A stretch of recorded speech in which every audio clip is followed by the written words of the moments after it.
It is trade season. Today we have a bunch of new insight into potential trade targets and areas of upgrade for the Sixers. We'll break all of it down and more here on Philly Take with RB. Perfect.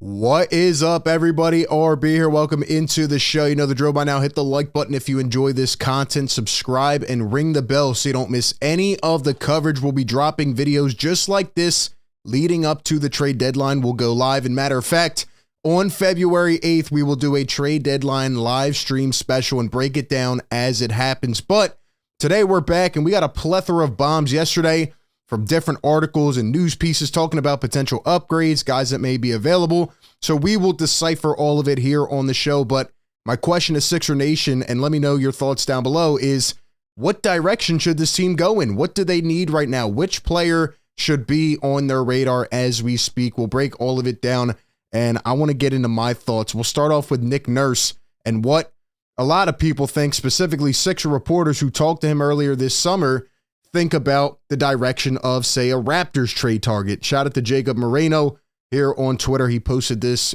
little tweet from Kyle Neubeck of PHLY, where Neubeck says, quote, "When Nick Nurse took this job, I think throughout the summer it became clear there were going to be trades made to rearrange his team.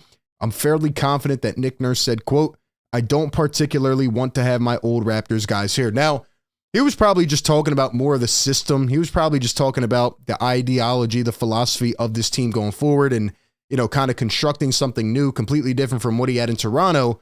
I don't think he would be opposed to having one of those guys, but it does become apparent to me that I don't think they really fit here. I don't think they're the right guys. Maybe OG Anunoby was, but he's now a New York Knick. And now people are starting to speculate, what will the Raptors do? They've won a couple games looking pretty clean with RJ Barrett and Emmanuel Quickly. Does that mean they're ready to move on from Siakam? Does that mean maybe now they're trying to actually go and push in and be a contender? What will the Raptors do? Everything points to them being sellers and trying to build that new core around some of their new pieces. And that means Siakam would be expendable. And he's on, you know, obviously a year where he's looking for a new contract. I just don't think he's a right fit, if I'm being completely honest. Like, maybe I'm crazy, but what does Pascal Siakam offer so much more than Tobias Harris, where you're going to end up having to trade assets to get Pascal Siakam, and then you're going to have to pay him a huge extension? He's probably going to get, you know, the 30s, the $40 million in the offseason. I just don't think it really makes sense to bring Siakam in here. I thought OG Anunoby would have been a good fit, but now that Masai Ujiri dealt a guy like that early in the season, people are willing to think that he's going to do it again.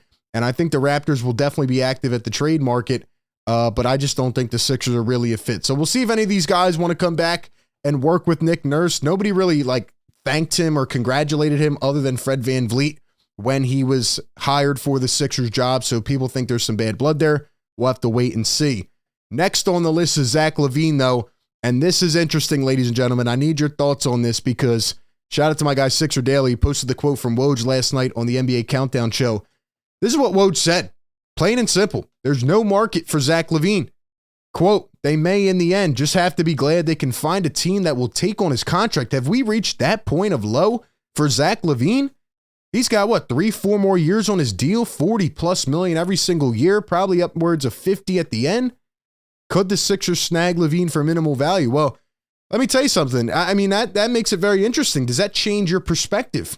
If the Sixers are sitting there and rather than, you know, having to give up the 3 first-round picks we were talking about before and, you know, take on that huge contract, what if the Bulls are essentially just trying to dump him at one point? I predicted before the season that the Bulls would implode. They've already done so. They're going to be sellers, right? DeRozan's on a contract year. Caruso could warrant them some good value. Zach LaVine, they need to go and sell everybody, and I think that's what they're going to do. But if Zach LaVine could be brought to Philadelphia for minimal value, are you then more inclined to be like, okay, let's bring him in, see what he can do, see if he can fit? Again, if it doesn't work, then you're kind of pinned to a long contract. I don't know if it's the right move right now. I guess let me take a step back and say overall my thoughts right now are that you have some flexibility going into this next summer, right? And that's what Daryl Morey has preached. Sure, you're in win now mode, you want to win, but based on how this team is playing, based on the chemistry they have already built, I don't know if you need to go out and make the huge splash. I don't know if you need to get the $40 million guy in here. I know people are kind of worried about Tobias kind of floating back into that standard again where, he regresses and he has bad stretches. Sure, I agree. Maybe you have to get more upgrades in the starting five over at Tobias Harris, whatever. But do you want to bring in more risk, more long-term liability with a guy like Zach LaVine? A lot of people are talking about him like this now because he's injured. Again, he's had a lot of injuries in his career. What do we think about that? Or is he enough to get this team over the top? I think that's a huge question. I think they should be in wait-and-see mode for this next month up until the deadline. But I'll tell you something, if they continue to win games like they are now, I don't think they're going to make a huge splash move. Guess we'll have to wait and see. Really, they need to improve in the margins. They need to acquire more depth and maybe a couple more guys that can be playoff players. And speaking of backcourt depth, we have a piece from an article written by Brett Siegel. He's put out a couple bombs this past week. Shout out to Philly Sixers Galaxy putting it here on Twitter. The Sixers are among numerous teams interested in adding backcourt depth. That is one of the main needs of this team, in my opinion. They're going to need more backcourt depth, maybe another shooter, another ball handler. And he says that the Sixers, Heat, Rockets, and Pelicans are 4 teams that have interest in adding backcourt depth ahead of the deadline. And matter of fact, he actually put out a piece just over a week ago, not even a week, I don't think. And this is what he said, quote, "The Sixers would be another intriguing landing spot for Jordan Clarkson, especially with the Anthony Melton in the final year of his contract." We know Clarkson's got a couple more years left on his deal. You know how I feel about Clarkson. I put out a video about, like 4 or 5 days ago, talking about the Utah Jazz potential trade scenario. I think that would be my dream package right now. Jordan Clarkson, Lauri Markkanen. Do you understand how great this team would be with those two?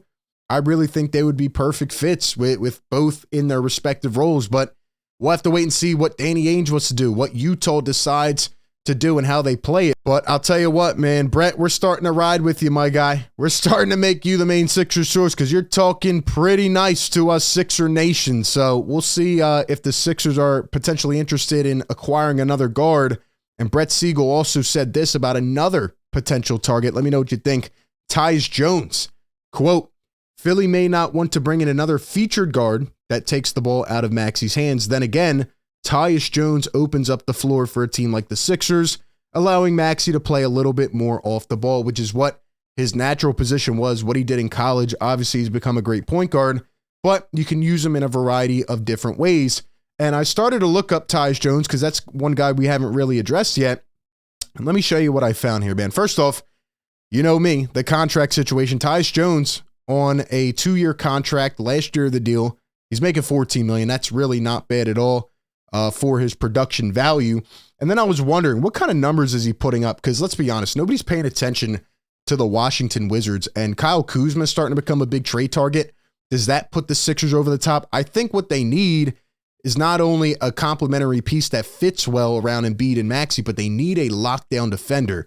And I don't know if I'm willing to go and trade for Kyle Kuzma, who again is going to be, paid $40 million over the next couple years. I just don't know if that makes that much of a difference to get Kuzma. I think he's a great player, but will it put this team over the top? That is the main question. In terms of Tyus Jones, I looked at his numbers here, and he's shooting 42.6% from 3. He's averaging 12.5 points per game, and he's defending really well, 1.2 steals per game. Obviously, he's a good on-ball defender, and that could really help the Sixers as well, but he's also a good facilitator, 5.4 assists per game. Just really a nice overall clean player, a guy with high IQ, and he's having his best year. Now, is that inflated a bit because he's on the Washington Wizards? Probably. At the end of the day, though, he is producing at a high clip given the benefit of his contract, right? He's really giving you bang for your buck, and I think Tyus Jones is going to end up becoming one of these main trade targets. I remember when he was traded to Washington, I said, why did they get rid of him? Why did they get rid of him? He's a really good player. So Tyus Jones is definitely interesting, and I do think the Sixers would benefit from having a guy like Tyus Jones be able to take the rock sometimes, maybe come in, stagger some minutes, even with a Tobias Harris lineup, and kind of control the floor. So that one would be really, really interesting for me. The last thing I will say is that, again, it's based on need. It's based on what your needs are. We go back to Chicago. Would Alex Caruso fit that role well? Absolutely. But again, what do you have to give up? Daryl Morey said to us, and he said it straight up, I am not going to rush into a trade. If a trade is not there, maybe the right trade is not there, then they're not going to make one. They still want to keep that future flexibility because let's say the Sixers go and they flub out again and they're a second round exit. You want to be able to have that flexibility going into the playoffs and into next season, right? Where if things don't work out, okay, we can still go out, try to get another big star, try to make it work. Right now, it's kind of just figuring out your identity. And some of these pieces you've brought in, the Morrises, the Rocos, etc., are actually playing pretty damn well right now. So we're going to wait and see. Just throwing a flyer out there as well. I put this on Twitter earlier because I really do think the Sixers need more lockdown defense. I don't know if Melton will be that reliable in the playoffs. And of course, Sixer Nation got all pissy with me. But should the Sixers trade for Matisse Thybulle? He's averaging the highest shooting percentage of his career, 38.6% from deep. He knows the teammates here in Philly. And obviously, he's a great lockdown defender. He's leading the league in steals. Could the Sixers potentially take a flyer on Matisse? I get it. There's bad blood. And, you know, he didn't really perform to the level he was expected to here in Philly. But could they take a flyer on him? I think there's going to be so many targets that become available over the next, several weeks. We look at some of these teams. I mean, teams are falling right now, right? Portland, Memphis. What about a Marcus Smart? Utah. Which way will they go? Golden State will probably be buyers, try to surround Curry with some talent. But, the Pistons, the Wizards, nobody cares about these teams. They're going to try to sell off some of their vet pieces. The question is, what will it take to get them? And are the Sixers willing to go all in to try to win this championship? We'll wait and see how it all plays out. But give me your thoughts and ideas down below in the comment section. As always, appreciate everybody for tuning in. Be sure to like, comment, and subscribe. That being said, I will catch you all on the next one. Peace.